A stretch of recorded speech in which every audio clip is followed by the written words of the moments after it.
বলে আপনি নাগরিক, তার মানে এতদিন তারা নাগরিক ছিল না? সেই জন্যই কি বঙ্গ হাইকোর্টের এবং নবসূত্রদের আধার কার্ড বাতিল করার চক্রান্ত হয়েছিল? কেন তাদের আধার কার্ড বাতিল করা হচ্ছিল? তার মানে নতুন কিছু করলে পুরোনোটার কোনো গুরুত্ব থাকবে না। আমাদের থিওরি হচ্ছে আমরা সবসময় বলি আমরা সবাই নাগরিক। আজকে কেউ চাকরি বাকরি করছে, কেউ স্কুলে পড়াশোনা করছে, কেউ জমি জমা কিনে সেখানে দীর্ঘদিন ধরে বসতি তৈরি করেছে। তার মানে সেগুলো কি ভ্যালিড নয়? আইনত কোশ্চেন হবে না তো যে তার মানে আগে যে সুযোগগুলো তারা থেকে সেটা সব অবৈধ হয়ে যাবে, সেগুলো বৈধ হবে না। একমাত্র কেয়া বৈধ যদি হয় তাহলে এতদিন ধরে মানুষ যে সুযোগ পেয়ে আসছিল তাদের ভোটেই তো প্রধানমন্ত্রী নির্বাচিত হয়েছে, তাদের ভোটেই তো চিফ মিনিস্টার নির্বাচিত হয়েছে, তাদের ভোটেই তো গ্রামসভা হয়েছে, পঞ্চায়েত সমিতি হয়েছে, জেলা পরিষদ হয়েছে, কর্পোরেশন হয়েছে।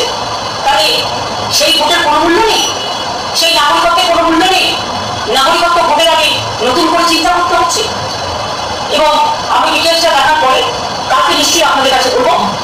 আমার মনে হচ্ছে যে যদি ক্যা দেখি এনআরসি নিয়ে এসে কারো যারা এখানকার নাগরিক তাদের নাগরিকত্ব ক্যান্সেল করা হয় তাহলে কিন্তু আমরা কেউ চুপ থাকবো না, আমরা স্ট্রংলি এটা প্রতিবাদ করবো, আমরা আগে জানিয়ে দেবো। দুই হচ্ছে অন্যরা যাচ্ছি এনআরসি তো আমরা মানতেই পারি না, আর ক্যার নাম করেও কাউকে ডিটেনশন ক্যাম্পে রেখে দেবে এই চালাকিও আমরা করতে দেবো না। ভোট আজকে আছে কাজ ঘুরিয়ে যাবে, আর দুদিনে কেউ নাগরিকত্ব পাবে না, এটা লোক দেখানো, জাস্ট ওটা আমরা মানুষের সাথে ছলনা। এতে যদি কেউ খুশি হয় আমি খুশি হব, কিন্তু এতে যদি কেউ দুঃখী হয় আমি দুঃখ পাবো। কাজে আমি অপেক্ষা করছি টোটাল আইনটা দেখবার জন্য। এবং আমি এখন মনে করি আমাদের এখানে যারা আছেন সারা ভারতবর্ষে, যারা ভারতবর্ষে বসবাস করেন, বাংলায় বসবাস করেন, তারা প্রত্যেকে নাগরিক। তাদের নাগরিক অধিকার, তাদের গণতান্ত্রিক অধিকার, তাদের সামাজিক অধিকার, তাদের প্রতিষ্ঠান অধিকার, তাদের ইকোনমিক অধিকার, তাদের ব্যক্তিগত অধিকার, তাদের সম্পত্তির অধিকার সবই থাকবে। এই নতুন আইন কারণ আগেকার অধিকারগুলোকে বাতিল করে দেবে না তো।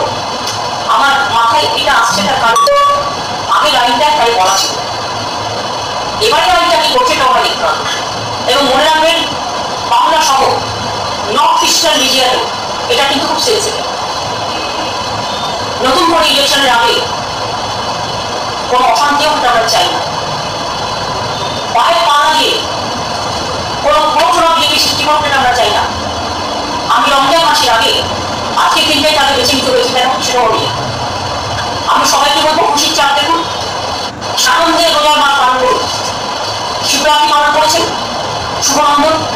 রমজানের মুবারক অনেক, হোলি আসছে, রামনবমী আসছে, নতুন বছর আসছে, সবাইকে আপনাদের শুভনন্দন জানিয়ে বলি যে ভয় পাবেন না, চিন্তা করবেন না।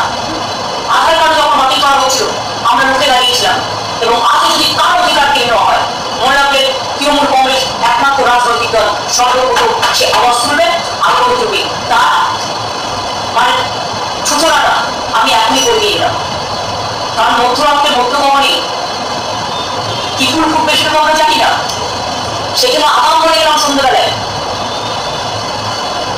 নতুন সন্ধ্যা শুরু হওয়ার আগে সন্ধ্যা লগ্নে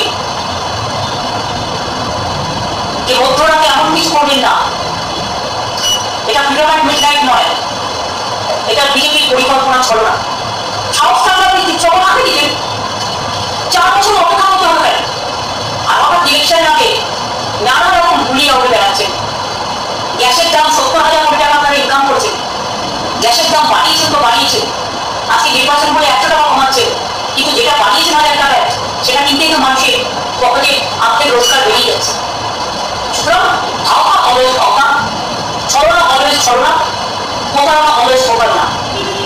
দেশে কিছু ভালো হলে আমরা যেমন খুশি হই, আমরা অভিনন্দন জানাই, দেশে কিছু খারাপ হলে আমরা সেটাকে কিছুতেই সাপোর্ট করতে পারি না। আমি শুনছি প্রধানমন্ত্রী নাকি জাতির উদ্দেশ্যে ভাষণ দেবে, মিসাইল লঙ্কেশ মিসাইল করছে ভারত, যদি করে থাকেন আমি বিজ্ঞানীদের অভিনন্দন জানাই। আমি আগেই মহাকাশ চাইলে অভিনন্দন জানিয়ে যাচ্ছি। আর এটা আজকের দাম নয়, এটা ইন্দিরা গান্ধীর সময় থেকে এই অভিযান শুরু হয়েছে। প্রায় 30-40 বছর ধরে বৈজ্ঞানিকরা এই কাজ করছেন। সুতরাং তাদের সাফল্য আমাদের সাফল্য, তাদের আমি অভিনন্দন জানাচ্ছি। কিন্তু ক্যা নিয়ে কি করবে আমার ডাউট আছে। আমি সবাইকে বলবো চিন্তা করবেন না, ভয় পাবেন না, কোনো মানুষকে বঞ্চিত হতে আমরা দেবো না, এনার্জি করতে দেবো না।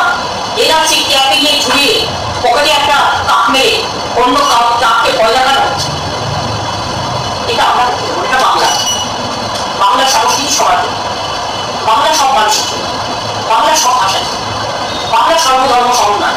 রামকৃষ্ণ পরমহংসদেব বলে গেছেন, স্বামী বিবেকানন্দ বলে গেছেন, রবীন্দ্রনাথ ঠাকুর বলে গেছেন, বিদ্যাসাগর বলে গেছেন, রামমোহন বলে গেছেন, বিশ্বামিত্র বলে গেছেন, পঞ্চানন বর্মা বলে গেছেন,